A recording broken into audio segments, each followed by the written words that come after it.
Please Qadir.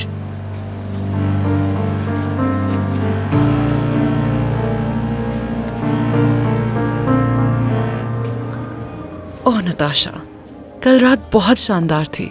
मुझे तो वाकई जेलसी हो रही थी तुम दोनों की मोहब्बत देखकर। बहुत शुक्रिया तुम्हारा। वैसे तुम भी कुछ हमसे कम नहीं हो, 25 साल तुमने भी निकाल लिए हैं।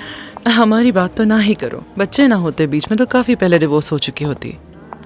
हमारी तो कॉर्पोरेट शादी है, ना मोहब्बत है और ना ही लगाओ।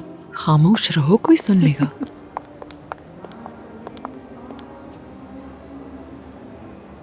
जानती हो नताशा, 5 साल से अलग बेडरूम्स हैं हमारे। लेकिन तुम्हारे साथ ऐसा नहीं है। एक दूसरे को देखते हो तो आंखें चमक उठती हैं। क्या राज है इसका?